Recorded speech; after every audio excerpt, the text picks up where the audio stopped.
welcome back to Call the Damn Leads, the show by sales professionals for sales professionals. I'm your host, Drew B. Wilson. With more than 2 decades in sales, I've seen it, been through it, heard about it. Now I'm bringing it to you, my favorite people in the world, the sales community. Because let's be honest, this is the greatest career of all time. Doesn't matter where you come from, what background, what personality type, you can make an amazing life for yourself in sales. Today's guest, no stranger to that journey. Please help me welcome my new friend, Mr. Devin Sizemore. How are you? Thanks for having me, man. Stoked to be here. I'm stoked to have you. I was checking out your page, but before we get into the real fun stuff, I want to hear a crazy sales story. Yeah, I love that. And I love that you start with this because we all have them, right? I want to share one that really leans into the art of follow-up, right? I met with this guy. I was referred to him. We had a quick call. He was interested, sent him a proposal, didn't close. So nurture, right? Continue to follow up forever. And finally he calls and says, hey, let's get together. Let's have you come by the office. And he sends me his address. And his address is at this motel in a janky part of town, right? And I'm like, okay, well, I'm going to go, right? And I told my wife before I left, I may die today, but if I'm back, who knows? And I go and I park in this motel and I'm like going to the front office and I'm like, man, am I in the right place? And she's like, oh, you don't know, his office is across the parking lot. It's this little white building up the stairs. Okay, great. Like, okay, I'm going up the stairs, right? I knock on the door. Sure enough, he opens the door. And he welcomes me in, and it's this nice little renovated. It turns out it used to be the old post office in town, right? And we're sitting in there, and he says, come sit down, and we start chatting. And the only reason I got the meeting, and he said this, was you followed up and weren't trying to sell me anything. You were simply just checking in. He ended up hiring a competitor. And he said, I want to admit to you, I went with someone else. But I also want to admit to you that they're not a fit. Here's their proposal. Here's what they've done for me. It's not right. He says, you came highly recommended. I made a mistake. I chose the wrong vendor. Because of your due diligence and following up, and because you weren't too pushy, I wanted to get you here. I'm using you. I don't care what the price is. Let's go. And so we sat there and developed it. Turns out that this one meeting, which was a referral that said no, that I followed up, that then met at a janky motel, is the wealthiest client I've ever worked with. And he happens to own a bunch of hotels, a bunch of motels, dozens of other businesses, a golf course, restaurants, glass door company, land. The joke is every time I meet him, I find out he owns something else. And dozens of meetings in, I still think that's a true statement. So there's a lot of crazy stuff in there, and it's turned into this amazing friendship, business relationship. But it all happened because I followed up with someone who said no.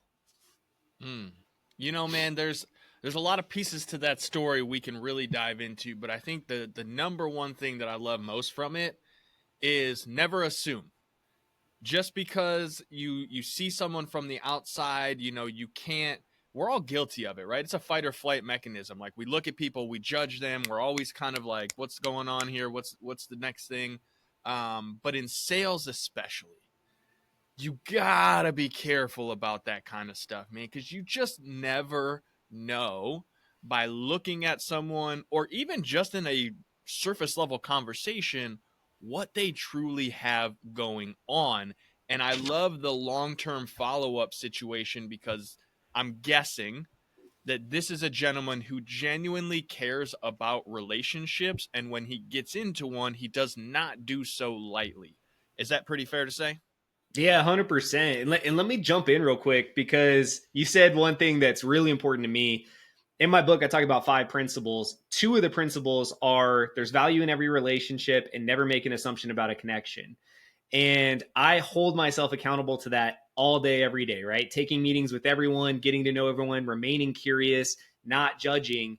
And that really did unlock this opportunity and dozens more. Like, there's dozens more stories like that with, the old guy in the cargo shorts and a t-shirt who has paint all over him, who comes in when I had my web agency and went, yeah, I want to do a website for this. And, oh, by the way, I own this other company and this other company. And it was like 6 website package. And he's like, and I'll pay up front because I just need it done. Here's my team. And like, this guy, like, literally, and I'm like, man, I got to ask, like, why do you have paint and stuff all over? He's like, oh yeah, I just bought another rental and we were just in there fixing it today, but this was important. It's bro, I love those kinds of stories. And if you've been in sales for any length of time, you've had the experience where you prejudge someone and then you put your foot in your mouth because you're like, yeah, I For was a sure. total jerk about this. I don't even, and that's why I love the stories that I get to hear on this show, because anyone who does sales knows that these things happen. We make mistakes. We fumble around. We learn from it if we're trying hard enough. And so what I'd love to know from you, Devin, as what prompted you to even get into sales? How did you get into this whole world to begin with? Yeah, I guess that's such a good question. I've actually never had that question. I've probably been selling something since I could walk. I'm a serial entrepreneur. I'm a hustler. I spent all my summers at my grandpa's gun store and watched him, do discovery and align people and go through the process. And so I think like innately it was just like forming in the subconscious. But I launched my own marketing agency, which was my first, like, I guess, big real business right out of college. And I didn't have a choice, man. Like I had to go drive revenue. And so when you start with no funding and I had, 1 month of revenue in the bank to live on, like, well, I guess you're going to figure it out. And from there, I realized like, damn, I'm actually good at building relationships, getting people to close, getting them across the finish line.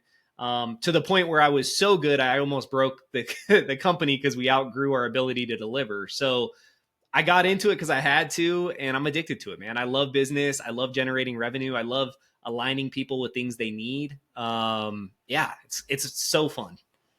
You know what I love hearing from you, Devin, is that, sales to you is very much a service-based process. It's all about helping. It's all about creating those connections. And I was kind of checking out your book before the show. And what I think is so cool about that process is that when you genuinely make connections, especially from a sales perspective, like I don't want to sell everybody that has a credit card and a pulse, because as you just said, it's so easy to outsell your service end, and nothing will destroy a business faster than selling a bunch of people and not delivering. So I love that idea of genuine connections. What made you decide to write the book and become like really the expert on that process? Yeah. So yes, we got to do connections. I want to share a quote. This quote is something that we've got to talk about. Everybody wants to buy, nobody wants to be sold. I tell every Come on. sales professional I work with, you got to put the damn post-it on your monitor that says that. Stop selling, right? Just let people buy. You're not going to force them to sell. Yes, we can use all the ninja tactics and all the stuff.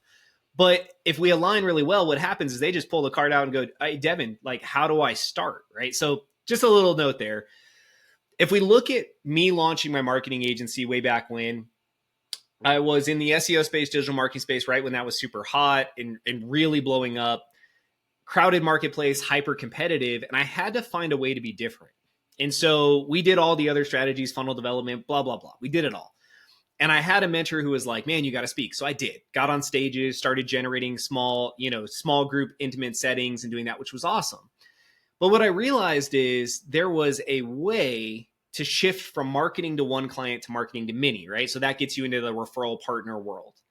Then I realized that there's actually more to that. There are ways that I can find myself in front of rooms of referral partners that now, instead of a one to many, right, which is me to a referral partner, I am the authority in a room full of referral partners, educating them and empowering them. And then they become advocates for me. And all of a sudden I ended up with these like raving fan advocates because I ended up doing work for them. But then they all started shoving me to all of these people they work with. And I started to find that there was no competition. I was the preferred vendor. I was the preferred partner because I had built a real relationship with this very specific type of person that none of my competitors were targeting because they were just chasing clients. They weren't chasing the rooms and places that had access to a lot of referral partners. They might chase one referral partner, but I was the one at the referral partner conference where they're like, dude, Devin's the man. And then even if they had another partner, they'd look at me on the stage and be like, well, I guess I got to know that guy. So that system works. It's worked in a corporate position I had. It's worked in the handful of companies I've owned, and it's worked with the 600 businesses I've worked with. And so now the book, it was me taking that whole system and sharing it with the world. I want to empower people to be able to implement this system. It has everything. The case studies, the exact scripts we used, how to follow up, how to follow through. It's all in there. I didn't hold anything back. And it's a decade of development that now, again, I'm sharing with the world. I love people who put that much passion into projects. You know, I've written a couple of books myself, and it's so fun when you can literally sit down and be like, I'm going to take a decade of failures and experience, and I'm going to boil it all down into a step-by-step process that literally, if someone just picks it up and they do the work and they trust the process, they will start to see results. And again, we know results may vary because everyone's effort is a little bit different, and no one can make any real guarantees in life except for death and taxes. Different conversation for a different day. But when you write a book, there's such an amazing feeling that you know your message will far outlive you and all the things that you've done in the world. And so, do you have any more books planned?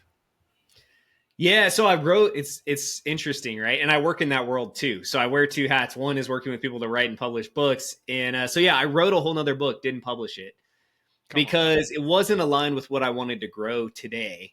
And it's slowly becoming needed. Like I'm getting people who are circling back saying, "Hey, teach me about this." Matter of fact, I have a strategy session next about the topic of that book, and so yes, there'll be a book coming. It'll be super packed. It won't be about network building. It'll be about working yourself out of a job and actually owning a business that's a business. And so there'll be a lot of tools and strategies there, including talking about the cat cafe we owned and some really fun stuff. So yeah, it'll be a very geeky, nerdy, technical book. I mean, that's the kind of stuff that I like, so I'm sure it'll be cool to check out. Which it brings me to my next point, though. Alignment is important with sales because I've met so many professionals over the year that like they sell something that they don't really love or they don't use or they're not passionate about. And you can find success in that. I'm not saying that you can't make a lot of money or find your version of success with that, but it makes it really hard. There's a lot of burnout. It's just not fun. And you go from having like a business to having a job because you're constantly like just stuck in that mindset and that frame. So for you, how do you make sure you stay aligned, you know, with your passion and your sales process? Yeah. So for me, anything and everything I'm selling has to align with having a positive impact on a person or a business, period. Has to. Okay. And so that's just a core fundamental. Like if it's not going to positively impact someone, I'm not interested. That doesn't mean I won't empower and work with a sales professional that wants to build and develop their own process for a product I maybe not believe in, but maybe they do. But for me, like I want real results. I want really sticky relationships. I want clients forever. Um, I have relationships and consulting clients I've worked with for a decade. And like that's the level of client I want. And so for me, I want to experience the project and the product and the service. And so it's the same with Million Dollar Author, right? Who I'm partnered with on the book side. I was a referral partner, got great feedback. I then worked inside the company and watched 64 authors do amazing things. I then became a client and experienced it. And so now it's easy for me to advocate for it because I've seen the company inside out, left and right. I've seen when they struggle and how they react. I've seen client case studies again and again and again. So it's so easy for me to be very real about it. Like I don't have to make stuff up. I can just tell you, like, let me tell you about this author. Let me give you real case studies, real stuff. So I love partnering and aligning with people where I truly believe in what they're trying to accomplish. And then it's easy because I just want to share their superpower with the world, right? And let them impact more people.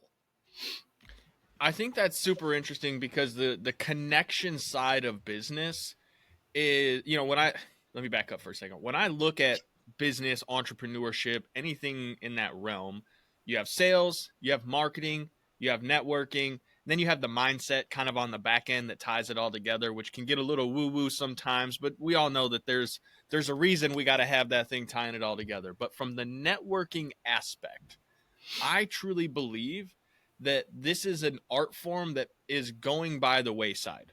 I think sales professionals are losing their ability to create genuine, authentic connections because they're trying to hide behind AI. They're trying to just hide behind using all of these different tools that aren't actually them getting their voice and their authenticity out.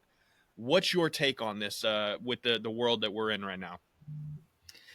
Yeah, there's never been a better opportunity to be a good networker. There are so many strategies out there for cold leads, cold calls, cold outreach, cold whatever. And what's so interesting is there's two problems, right? One is, I call it the referral dilemma, which we talk about in the book, where you want more word of mouth, more referrals. It's the easiest clients to close, right? That's a true statement. We all agree. But you don't have a system for it. Okay, well, that's a mistake. And then there's this idea that like all these lead gen funnels are what you need to be doing, which, yes, there are reasons why those work. Maybe you get on setter calls or closer calls and your rates go up and you're working through it. But you're missing this opportunity to tap into other things. I would bet every single person listening to this has some sort of network, current existing network, whether it's 5 people that you think actually know, like, and trust you, or hundreds if you've been in this profession for a while. I can guarantee there is revenue potential in your current network that you're ignoring because you're so focused on prospects, you're missing all the rest of the conversations. And so this system flips all that backwards, right? And my whole approach to sales is backwards. I don't care about referrals. I care about connections. I want you to introduce me to people who you think are badass, because if I meet them in a great strategic, well-aligned meeting that I control and I add value, I get back in control. I can then mine that relationship for future opportunity and additional introductions and additional connections. So why don't we just go back to our current network, right? And just nurture it and get back into some meetings with curiosity and interest and stop selling and just take good notes. And then let's add value through some connections. Let's have a follow-up process that works.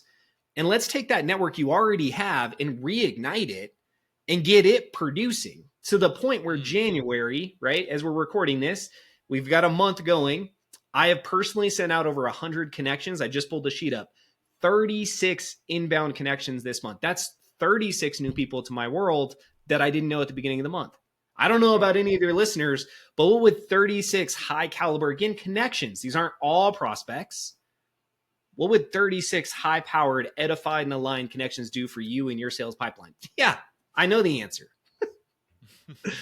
Yeah, and as do I, and that's what I love about these kinds of conversations, because it always opens you up to a different perspective on how to create success. One of my mentors early on, he gave me this quote. He said, methods are many, principles are few. Methods may vary, but principles never do. Anyone that's ever made $1 million will tell you there's a million ways to make $1 million, but there are a few things that we have to do on a consistent basis in order to achieve that. Creating those connections is one of them. And I will tell clients till I'm blue in the face, there's probably 6 to 7 figures worth of revenue in the client database that you already have that you're not genuinely asking for the right way, which is why it's still sitting there dormant. People aren't asking for referrals. They're not creating a true process for nurturing those relationships, because you can't just go and show up and say, hey man, tell me somebody that you know that wants to buy my shit. Like, that's not going to work. I hate to say it. Well, I take that back. It does sometimes work, but you have to know your avatar. You got to know who you're speaking to before you can come in with that sort of brash abrasiveness.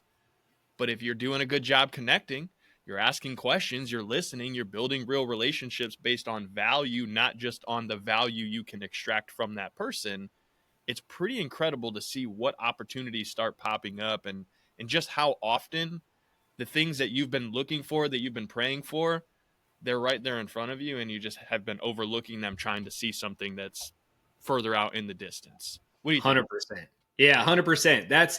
It's fun when I do recaps with clients or even look at the activity I'm doing myself, right? Because it's a lot of meetings, it's a lot of activity, but so what, right? That's what clients always want to hear. So what? So you want me to take a bunch of meetings? Great. But what's it generating? Well, this month alone, it's opened up 2.5% podcasts that they're booked out forever, but somehow I ended up on. It's opened up 2 private events that don't have sponsorship opportunities that we're now co-creating sponsorship opportunities because there's perfect alignment. These are opportunities that don't exist, but they exist because the connection was so highly edified that they're like, if they say we got to play, we got to play. And so now we're unlocking things that didn't exist. We're finding ourselves in rooms and networking and masterminds and places where we're it. There's no competition, yet there's 150 captive people in the room that we now can mine. And now we get into all the best practices, right? How do you sell at trade shows? How do we quick convert? How do we capture data? Yeah, we got to do all that. We got to be great salespeople. I just want to be a great salesperson where there's more opportunity. Devin, listen, man, I bet we could sit here and nerd out on sales and follow up and connections probably until the end of time, because there's always something to like break down and pull apart. What I want to do, I know I'm going to check out your book, and I want to follow more of what you have going on, because I think we're very much in alignment as far as our process and how we go about things. So what's the best way for me and the rest of the listeners to come and find you? Yeah, so definitely grab a copy of the book, Connection Expansion, Devin Sizemore, DevinSizemore, Amazon, paperback, hardcover, ebook, and audiobook. So pick your preference. You have an option. You can connect with me on every social platform at DP Sizemore. And then my website is just devinsizemore.com. Tons of information, resources, value, training, webinars, all the stuff we've talked about and a lot more. Go check it out. And per what I always say, I'll connect with anyone. So raise your hand, say hi, and let's hop on a call. I love that. Thank you so much for a bit of your time today, man. I'm truly honored that you were to share a little bit with us. Before we leave, though, I always like to ask this question, because sales is one of those industries where there's always someone new coming in, always someone going out. But for the folks that are coming in, let's say we just get super lucky, Devin, and they go to Google and they're like, how do I sell more stuff? And they happen upon this episode and they're like, these guys are blowing my mind. If you can give that person one piece of advice on how to be successful in the sales industry, just one specific nugget, what would it be? Control what you can control. So often you get on the emotional roller coaster of sales because you're focused on things you can't control, like people buying. You actually can't control that. What you can control is how you show up, how you follow up, how many meetings you book, how you follow up from those meetings. You can control all the stuff inside of your pipeline that, again, you can control. So analyze your sales process and make sure you're benchmarking your success on metrics you actually can control. Then you need to crank those metrics up to generate the outcome. But if you're only focused on the outcome, you are going to get emotionally wrecked, right? You're going to have days where you think you're the best person on the planet, and you're going to have days where you're debating whether you're about to be homeless. So stop it and get back to controlling what you can control, reanalyze your process, and make sure if you're part of a team that what you're being held accountable to is stuff you can actually control, because that'll create horrific expectations between you and your sales leader, and vice versa. If you're a sales leader, make sure what you're holding your team accountable to are things they can control. If not, realign, reset, and get out there and tackle that stuff aggressively, as long as it's stuff you can control. That is fantastic advice. That is something that I mentioned earlier. The mindset side of this is one of those key pieces that people forget about, because it's the mindset to be able to have that forethought of controlling what you can control and really leaning in on it. So Devin, thank you again for the time today. Those of you that are listening, if you like the show, make sure you go follow Devin, check his stuff out, grab his book, do all of those things, and then send this episode to someone you know, someone that you think could benefit from this, could learn how to create better connections, wants to know how they could get 36 inbound opportunities just by being a good person. Share it, tell them about it, leave us a review, do all the things. And then if you have an awesome story like my man Devin, where you've done something crazy and it's turned out awesome, I want you on the show. Head over to callthedamnleads.com/podcast. Send us your info. Let's bring you on. Let's share your story, because again, this is the greatest industry on the planet. There's amazing people like Devin out there willing to share and help you grow, and your story could be the next one. So head over to the show, callthedamnleads.com/podcast. We'll look forward to seeing you. You guys know what to do from here. Go call the damn leads.